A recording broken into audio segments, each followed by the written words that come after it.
ng bayan, maasahan anumang panahon. Magandang oras po sa ating lahat. Narito na ang latest update ukol sa binabantayan nating si Bagyong Christine. Lumakas pa si Bagyong Christine at ngayon ay isa ng severe tropical storm. Huling namataan ang sentro ni Bagyong Christine sa layong 175 kilometers silangan ng Ittiague, Isabela. Taglay nito ngayon ang malakas na hangin na umaabot na sa 95 kilometers per hour malapit sa gitna at pagbugso namang umaabot sa 115 kilometers per hour.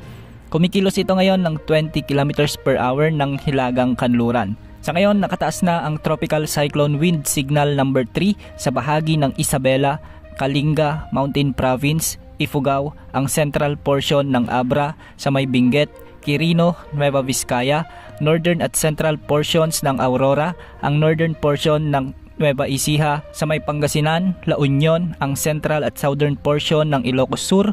Samantalang nakataas naman ang Tropical Cyclone Wind Signal number 2 sa bahagi ng Ilocos Norte, ang nalalabing bahagi ng Ilocos Sur, Apayao, ang nalalabing bahagi ng Abra, Cagayan, kasama na ang Babuyan Islands. Signal number 2 din sa may Aurora, ang nalalabing bahagi ng Nueva Ecija, Bulacan, Tarlac, Pampanga, Zambales, Bataan, Metro Manila, Cavite, Laguna, Rizal, Quezon, kasama na ang Polillo Islands, sa may Camarines Norte, Camarines Sur, at Catanduanes. Samantalang signal number 1 naman sa Batanes, Batangas, Occidental Mindoro, kasama na ang Lubang Island, Oriental Mindoro, Marinduque, Romblon, Calamian Islands, Albay, Sorsogon at Masbate, kasama na ang Ticao at Burias Island. Samantalang nakataas pa rin ang signal number 1 sa ilang bahagi ng Visayas lalo na sa Aklan, Capiz, Antique, kasama na ang Caluya Islands sa may Iloilo, Guimaras, ang northern portion ng Negros Occidental, ang northern portion ng Negros Oriental, ang northern at central portion ng Cebu,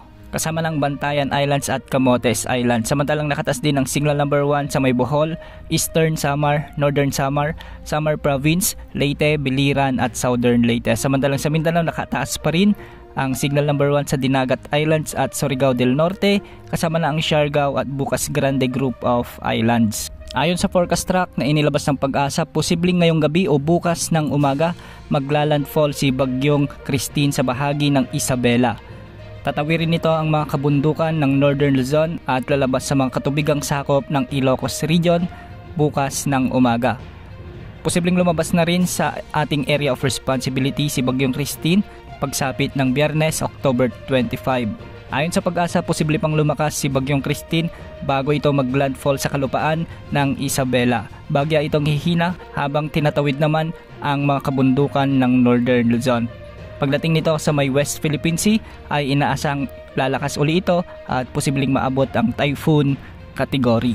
Dahil nga sa patuloy na paglapit ni Bagyong Christine, makakaranas na ng mabagyong panahon ang malaking bahagi ng Metro Manila sa may Cagayan Valley, ang Ilocos Region, Cordillera Administrative Region, Central Luzon, Calabarzon, Bicol Region. Ang mga lugar na ito ay posibleng makaranas ng mga intense to torrential rains na posibleng magdulot ng mga pagbaha at pagguho ng lupa. Samantala sa Visayas, Mimaropa, Dinagat Islands at Surigao del Norte ay makakaranas naman ng mga pag-ulan at pagbugso ng hangin dulot naman ni Bagyong Christine. Posible naman ang mga katamtaman hanggang sa malalakas na pag-ulan at minsan ay mga matitinding pagbuhos ng ulan.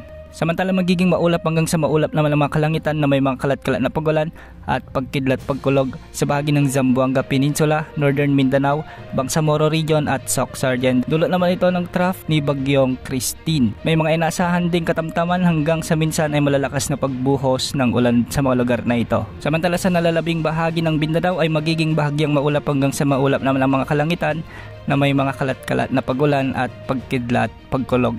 Dulot pa rin ito ng trough ni Bagyong Christine. Kung mapapansin natin ay napakalawak ng sakop ng bagyong ito.